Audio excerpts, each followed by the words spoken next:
I know your little heart is in a tizzy, but your opinion of Beyonce's new album, Black is King, or Brandy's new album, B7, has little to do with your opinion of music and more to do with the manipulation of media. I am your host, Devon, and you are listening to another episode of Center of the Sun podcast. Thank you for listening. I thought it was an excellent project. Especially Brandy. She really came hard. She really did. She really gave me a lot of samples. She gave me a lot of electronic. She gave me a lot of just the fusion of R&B and like new age electronic music and like this new chill thing that we're going through. But anyway, how are you doing today? Y'all, I mean, people are fighting. They're fighting all over Twitter about this new Beyonce Black is King album. It's actually a great album. It came out last year, actually. It's not a new album, but the visual album just was released on Disney Plus. And a lot of people are excited. It was released on July 31st or something like that. And it has a bunch of things, a bunch of themes in it, a bunch of things happening. A lot of themes, a lot of cultural themes going on. And a lot of people are happy. That is the consensus that I am witnessing out here in these streets. But also a lot of people have a lot of think pieces. This is another one of those situations. This is a think piece. But it has little to do with Beyonce herself and the music. And more to do with my notes here. I got a new notebook. I went to Staples, got a new chair and a new shirt and a new notebook. And, we're doing great on Center of the Sun. But I wanted to touch on a hot topic today, specifically Beyonce, specifically Brandy, and specifically the amount of fighting that I see on social media. It's very odd. And my notes here, I wanted to first say that my overall opinion of Beyonce is favorable. I have been to many concerts. I have been to I've even been to Destiny's Child concerts, and I thoroughly enjoy the doll. But, as with anything, we have our own opinions of stuff. And this is Center of the Sun. This is what I do. We are trying to be a force for good. We're trying to build a more just and prosperous world, a more cooperative world. We don't have any time to waste. It's our purpose to, build character and seek truth. So I think personally that this Black is King album, these moments that we have as a society, they represent a manifestation of institutionalized and organized cultural outrage. And not the good kind.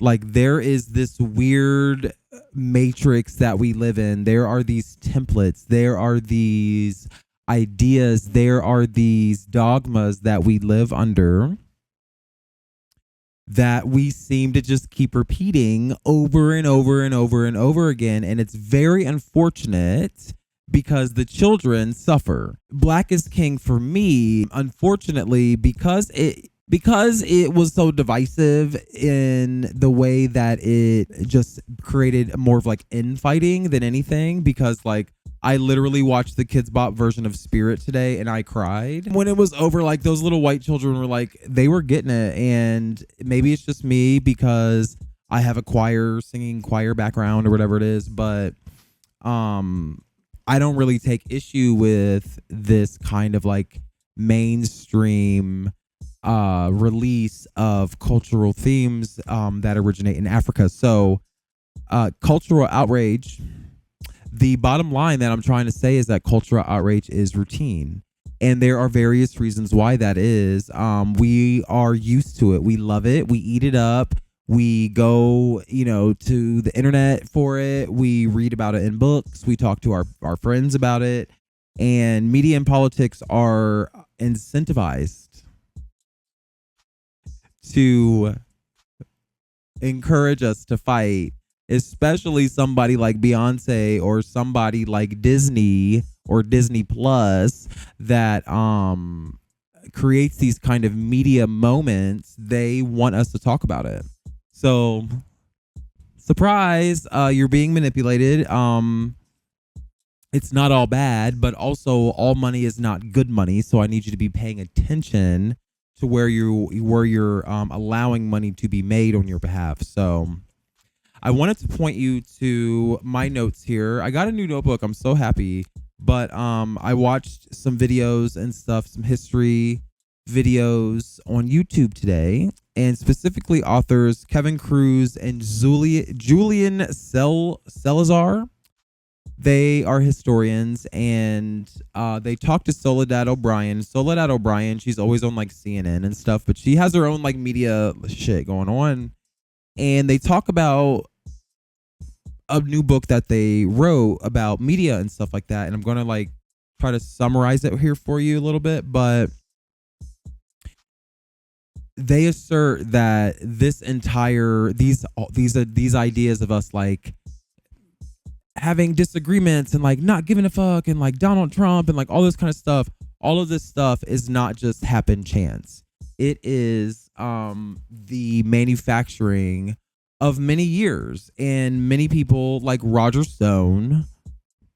And, you know, this is kind of where this all starts. And like Roger Stone, he was just convicted of lying to the FBI, and then Trump is promising to pardon him, or maybe he did it already. I don't know what's going on.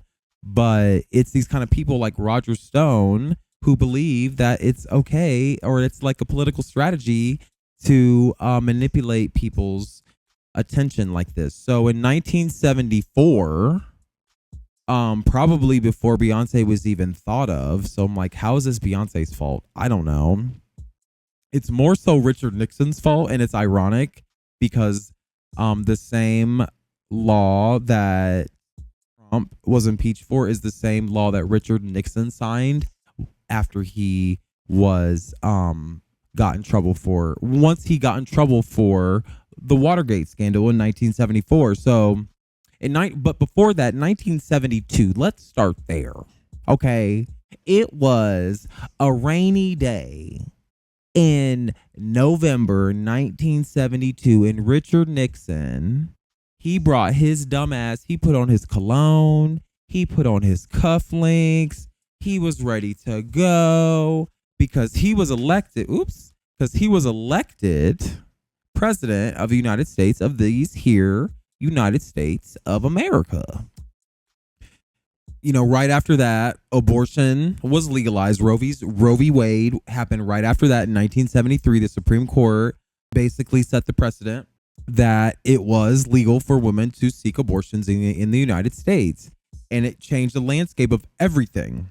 So 1972, Richard Nixon brought his dumbass out of the dungeons of wherever the hell he came from and became president.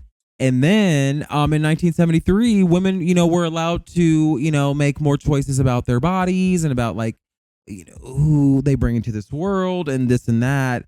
And unfortunately, by 1974, Richard Nixon fucked his presidency up. I don't know if you know anything about the Watergate scandal, but basically it was this whole thing where Richard Nixon basically used his presidential he used his presidential powers in a very corrupt way, and but in comparison to what Donald Trump did, it's like a grain of salt in comparison to what Donald Trump did. But that's neither here nor there because times have changed, and this is why we're talking about this today, because this is a very slow progression from this point to now, and there's a reason why we're here. So 1974, Richard Nixon was impeached, and or whatever. He was going to be impeached, and then he resigned. Donald Trump was actually impeached, but 1974, you know, but a year prior to that, there was this big scandal with the oil embargo in 1973, and in 1975 was the end of the Vietnam War. So that's something that's very important because the Vietnam War was very controversial. Because it was started under false pretenses and continued on. And a lot of people died. I don't know if you paid attention to the Vietnam War in school, but a lot of people died at that time. So like there was this point in time, there was these like few years, these 2 to 3 years where like America was fucked up, like kind of like we are right now, but like not a pandemic and like, but like more wars. At that time, the nation was very fractured. A lot of people were very unhappy. There was like racism and like redlining and like there were so many things going on. I don't really know. I don't really know how anybody survived at that time, but all we know is that there was a lot of division.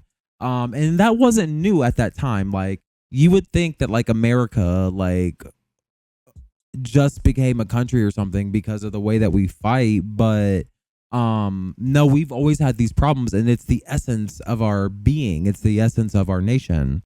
What's traditionally was the case prior to the 70s was that after slavery and all that kind of stuff, and when like the industrial boom and all that kind of stuff, there were a lot of institutions that were created to kind of counterbalance the fucked up government. Institutions were more ideologically diverse at that time, as compared to right now. People had more faith in government because of the civil rights movement and like people's ability to mobilize and like protest and stuff like that. And these changing ideas of how we organize government.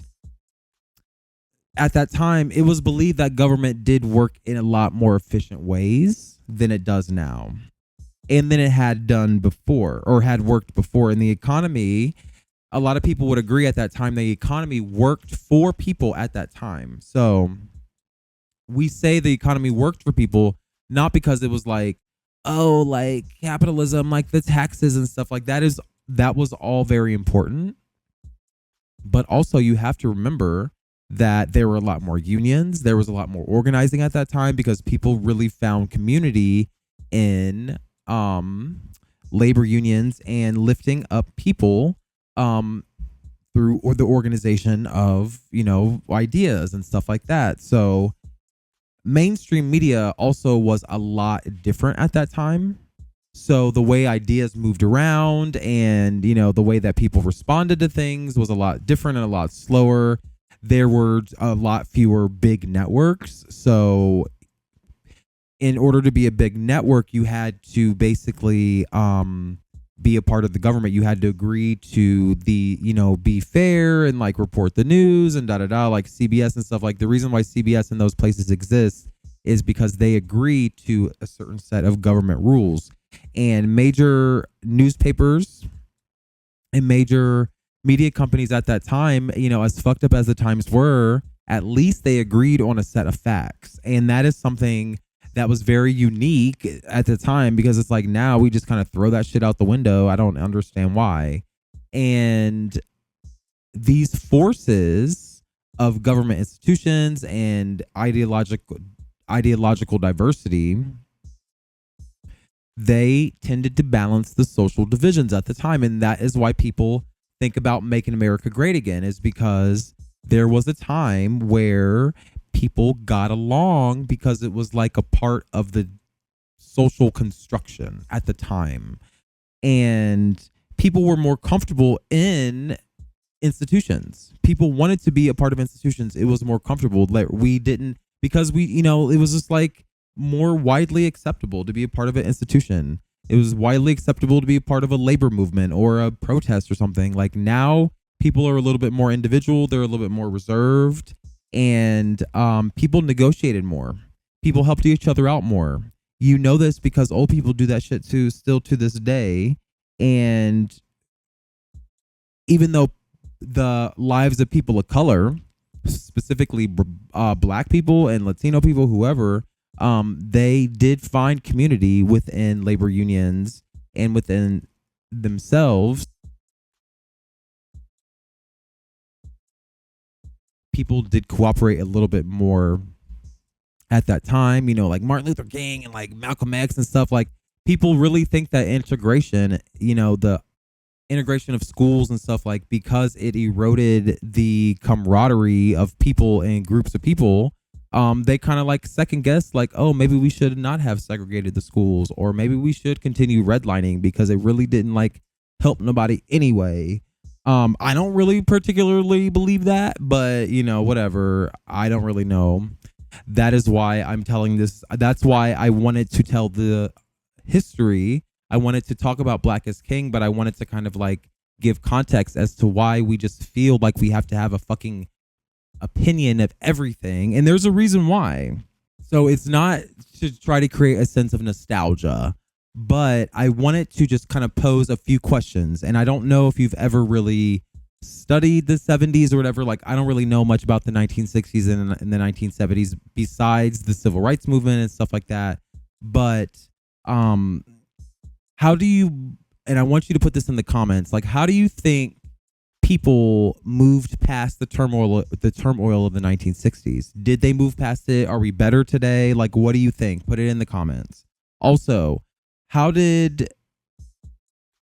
you think institutions started to change after the 1960s? After that, a lot of institutions provided the civil rights movement and provided, all kinds of things. But they also started to change after Richard Nixon in the 1970s. And why do you think we seem more polarized now?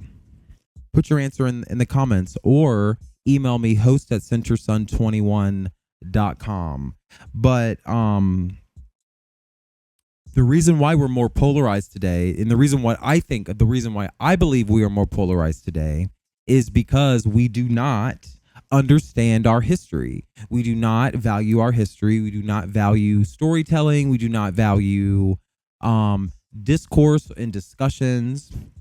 We live under an assumption that government has always been this way. We are stupid. We just assume that the United States is just like America and that's it. And that's not the case.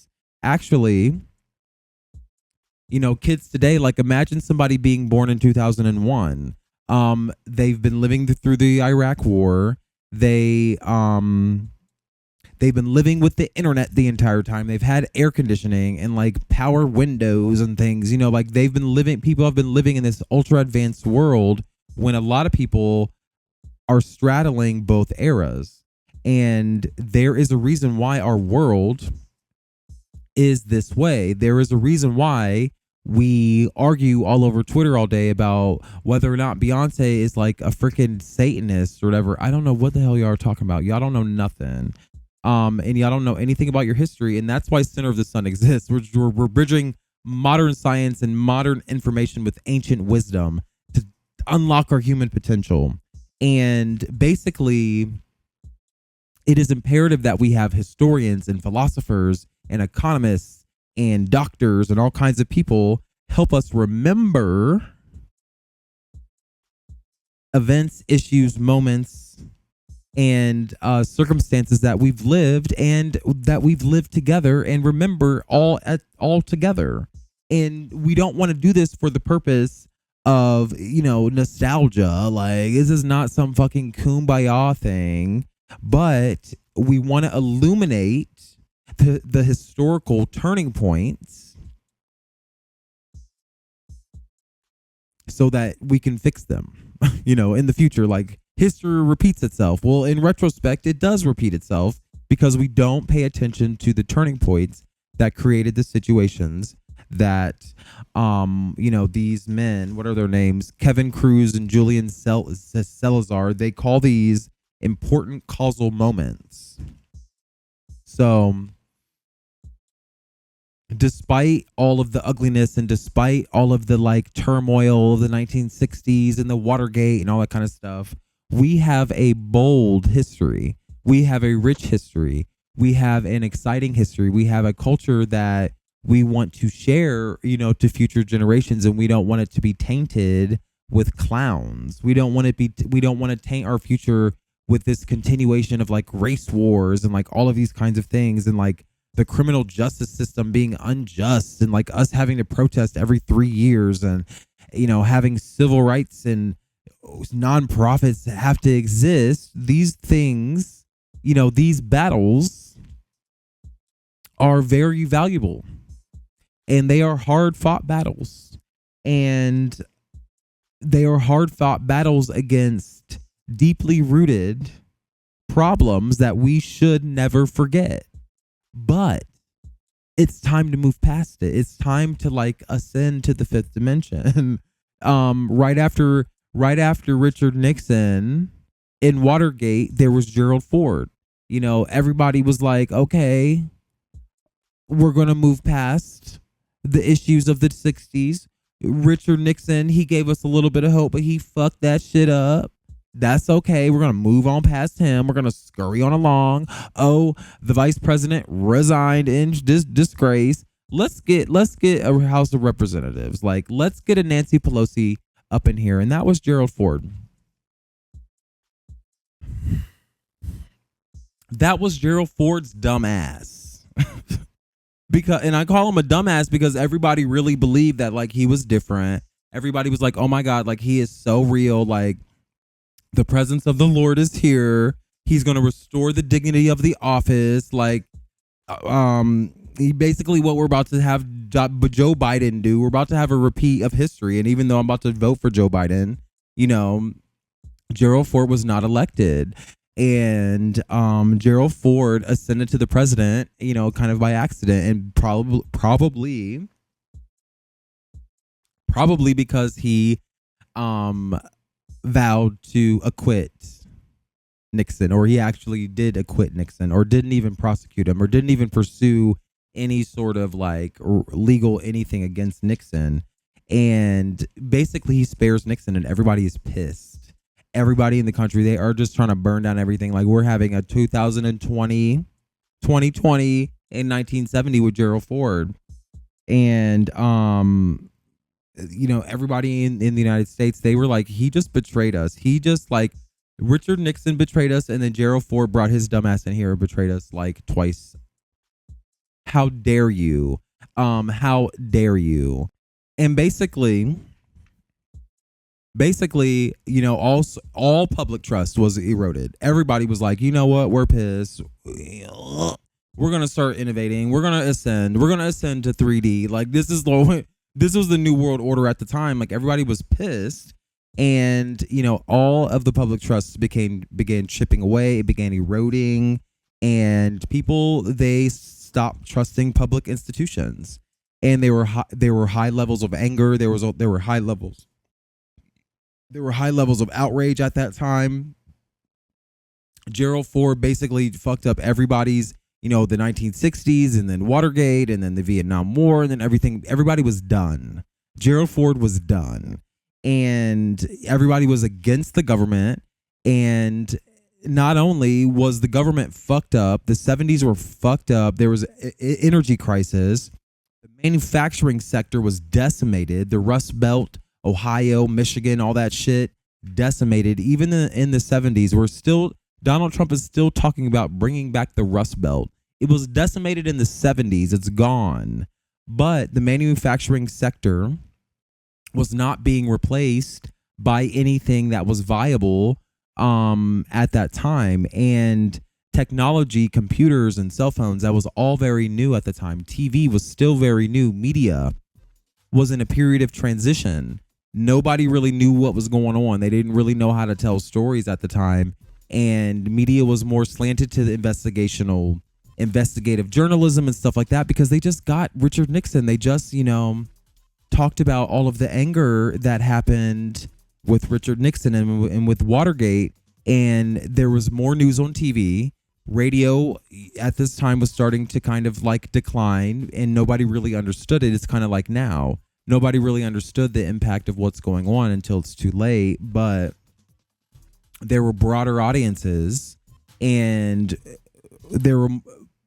with broader audiences, it created more diversity in thoughts and stuff that were being shared, but it also created a system of commercialization of ideas. So a lot of advertising, a lot of things going on where people are kind of like pandering and stuff like that. It was just not cute. And the trends of TV changed, and now we're here. economic inequality, at that time forced people to change the family dynamic. And, now we talk about the Me Too movement and feminism and stuff like that, but it really kind of like was rooted, a lot of what we do today and a lot of what we think about feminism today that is wrong was kind of rooted in this tumultuous time in the 60s and the 70s where women were basically forced to go to work. And this was kind of like another wave of feminism where like men were kind of like, you need to be like in the house. But women were like, we can't be in the house if we're starving. If we keep having children because y'all keep fucking us, if we keep having children, then we're going to need to eat. And if we need to eat, we need food. And we need food, we got to work. And it was like, if we got to work, we want dignity and respect. And what you're not about to do is disrespect us. So women, they started protesting against the sexual harassment. They started protesting against all kinds of treatment that was just like not cute. And men were assholes at the time. A lot of people, a lot of men just believed that women got up one day and just like wanted to go to work and like burn their bra and like be like, I'm a feminist because like actually, like women are equal. Like, no, they wanted to survive. It was a survival mechanism, and the economic crises at the time forced women to go to work. So I don't know who told you anything about history, but this kind of like Beyonce thing, this whole thing is not just a coincidence. Beyonce didn't just get up and say, I want to like make an album. It all was born out of this necessity to go to work. And if you're black, you definitely had to take your ass to work. So affirmative action and stuff like that, it kind of like led the way for people to demand that they be treated with respect at work. So during this time, it was kind of like around in 1976, like no job supported anybody. And a lot of people confronted inequality. Women and black people especially, they confronted wage gaps and wage inequality and gender discrimination and sexual harassment and racism and stuff like that. And people started mobilizing and speaking up. But, just like they're saying right now with the Mexicans and the people and the immigrants, you're taking our jobs. Like they said that to women back in the day. Like imagine men being like, you're taking, the same men are saying that same thing today. You're taking our jobs. And it created at the time a zero-sum mentality, across the United States. These ideas of like, it has to be us or them. People were desperate though. There was a lot of economic uncertainty. A lot of people were just very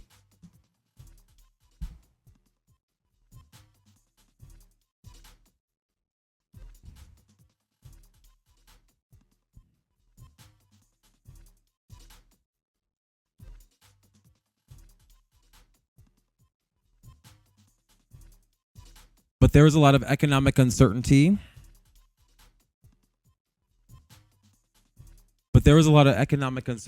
And it did not change. It happens, in the 60s and the 70s and the 80s and the 90s and the 2000s. It's just this theme that people have dealt with for decades. But the thing that changed the most is not the fact that we have these social problems. It's where people put their rage, where people put their anger. And instead of putting their anger in their mistrust in government and stuff like that, they started to put their mistrust and their anger with each other. And this is kind of the whole point of my topic today about Black is King, is because rage is kind of like this very potent force that is being manipulated. We know that like rage gets us going and like makes us say things and do things that we otherwise would not do. And I would say fast forward to today, it is a political strategy to promote infighting. So you fighting on Twitter is just another manifestation of this like political manipulation of a lot of people that, you know, kind of like Roger Stone and Donald Trump, like all these people, like they are all from this era. And it is a political strategy that they're trying to remake to this day. And Americans, as like manipulated as we are and like as dumb as like our government is and how and as low trust as we have, Americans always trend towards optimism. Americans always trend towards happiness and like prosperity, because we live in this myth of the American dream. Like this is this culture that we live under. And access to the middle class has always been some sort of like gateway that we've always ascended, or like that we've always aspired to ascend to. You know, at one point, access to the middle class was getting a factory job and like, you know, being able to take care of your family and like move to the city. And like, that was the thing. Now it's having a college degree, or then it was like having a college degree. And like, now it's like being an influencer or whatever. I don't know what the hell it is, but access to the middle class was falsely advertised by Ronald Reagan. So Nixon, Ford, and then Reagan, you know, fast forward in our little history lesson today, Ronald Reagan falsely claimed that the problems of the 1970s were over in the 1980s. We've made America great. We've made America great.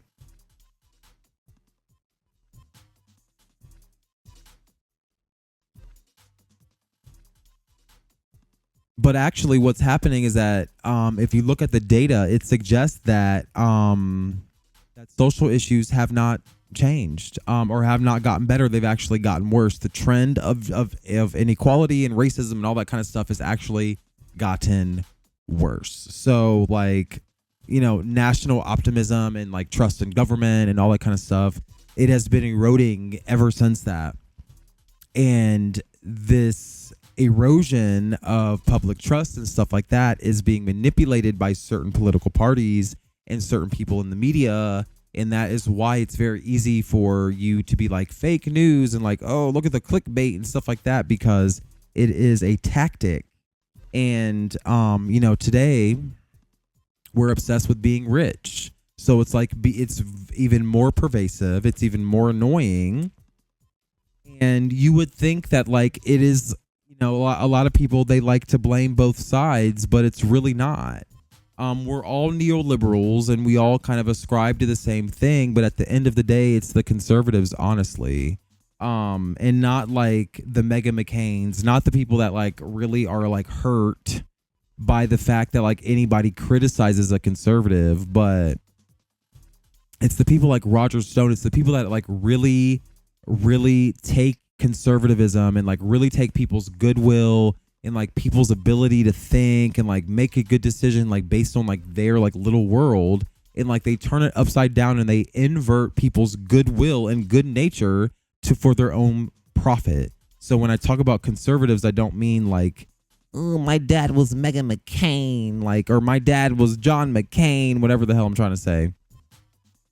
But I wanted to kind of like zero in on this like machine, the big conservative machine that is the engine of a lot of change, the Mitch McConnells of the world.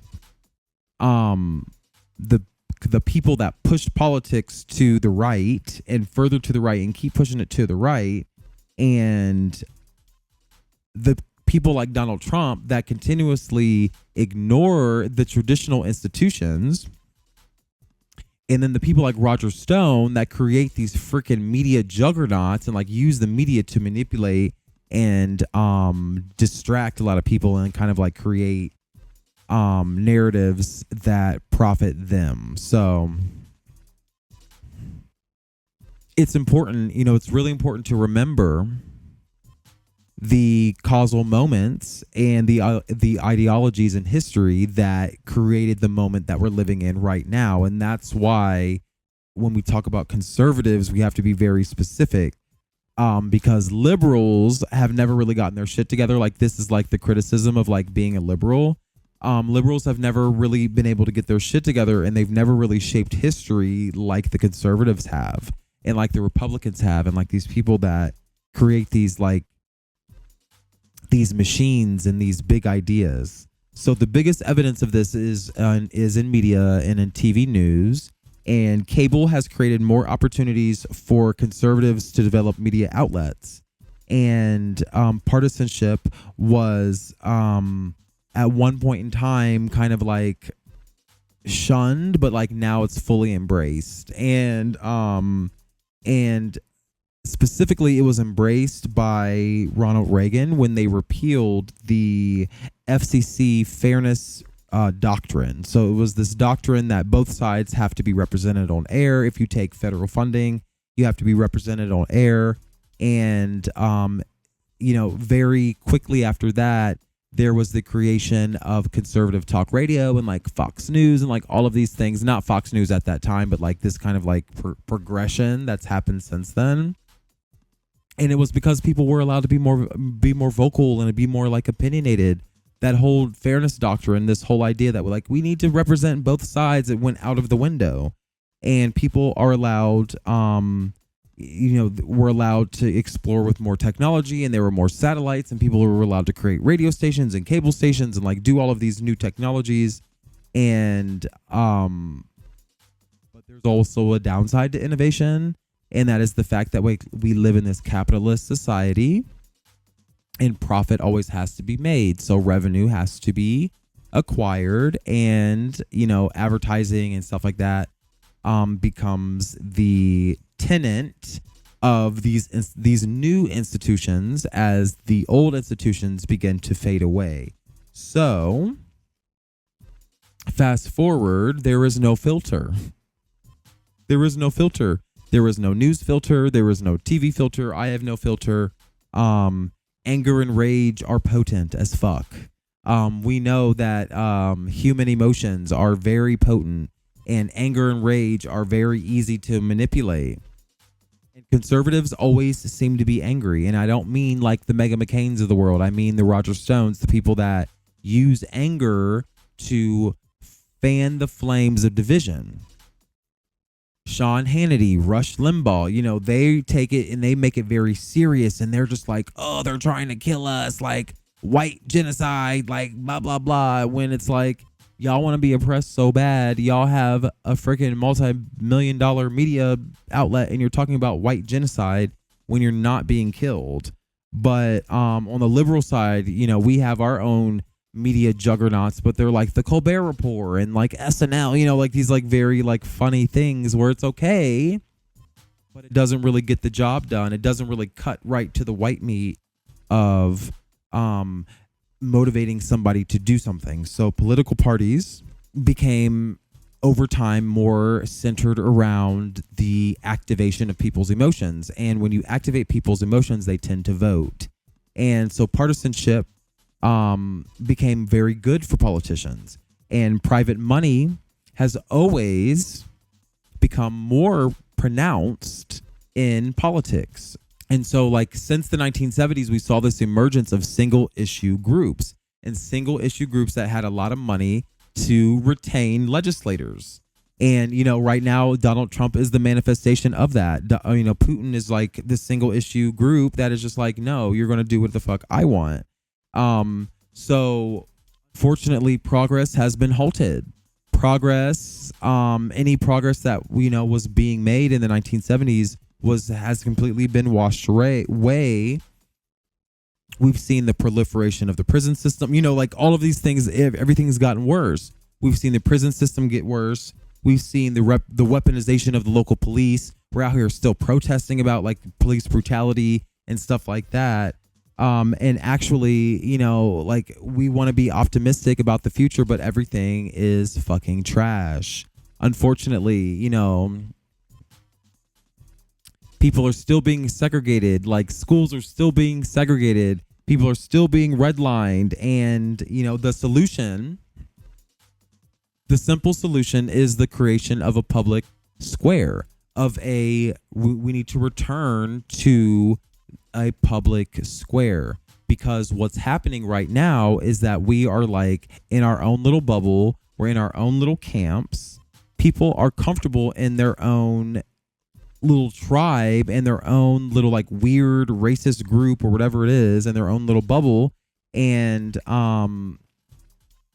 in these bubbles, they're good, but they also allow people to say what they want in kind of like an echo chamber. And now that our lives are ruled by social media, we don't use social media as that public square. Like social media and the internet should be the public square, is the great equalizer, but we don't use it like that. And it does seem to provide some sort of mitigating factor against division and racism and the manipulation of people's ideas and stuff like that. People at the end of the day just seem to pick their own little tribe. They seem to seek information that reinforces their own beliefs. So you have a responsibility. You have a responsibility to correct the falsehoods in the public square. When you see something, you need to say something. And just like, doctors and scientists have the responsibility to tell the truth and to like test their ideas and seek facts, or the military or the Pentagon or whatever, they must eventually tell us about aliens. Like they have a responsibility to eventually tell us about aliens. You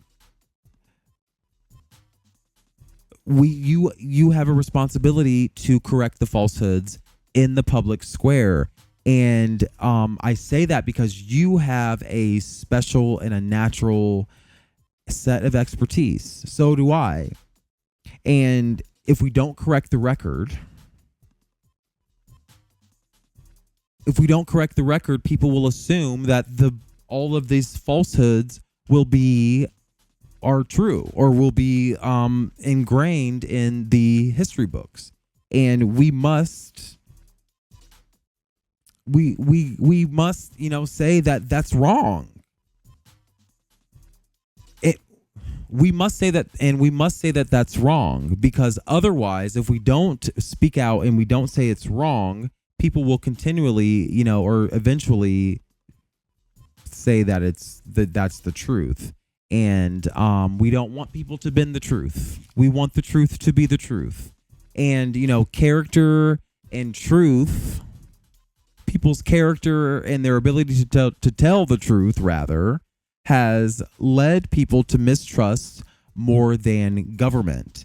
People mistrust basically any form of authority. And I would say that we need a source of information we all can rely on. And we need a source of information that is publicly controlled and is in the public domain, in the public square. We need to take away the dominating forces in the intellectual and the information industries, in the media and communications. Like, for instance, climate change. Climate change on Facebook. Like, why are we even having a debate? There is no debate. George Bush, we're still in the longest war in American history. George Bush said there were weapons of mass destruction, and because we didn't have a central area of information, a central domain of information, we're still in the longest war in American history. So we've moved farther away. We've moved farther away from our ability to debate a common set of facts. Okay? And it really makes no sense how everybody has their own set of facts. It doesn't make any sense. Terry Crews, Nick Cannon, who else? Everybody on Fox News, like, having a war on Christmas and saying Santa Claus is white and shit like that. Dr. Umar and all these hoteps and all these kind of stuff. And Beyonce, like, why are we even People calling Brandy the vocal Bible and stuff like that. Like, why are we having a debate in the public square when everybody has their own set of rules? It makes no sense. But it does make sense when you think about the history of why we're so divided. There are so many notes, and there are reasons why we are divided. There is a history and there is a progression. And once you start realizing that is what people call the matrix. Once you start realizing that, you can start making plans to start transitioning out of it. And you owe it to yourself to create a public domain of information. That is what my hope is in the future. I hope to create a think tank that creates a public square, is a new institution, is a centralized, neutral, nonpartisan institution that creates a public square for people to debate a common set of facts. We need to be more diligent about passing along information. We need to be more diligent about the information that we consume. So with more resources, we can do that. Visit my blog, devon.org. At the top, think tank, at the menu, click on think tank. Your support for a public domain will allow the generations to come to have, the correct set of facts and to be able to have the correct framework to live a more just and more prosperous and more cooperative and what else? Just, cooperative, prosperous existence. And it's up to you. So thank you so much for listening. Send your comments to host@centersun21.com. Your support today will, be a lasting partnership in the public square. So thank you again. And I hope you have a great day. Thank you so much for listening.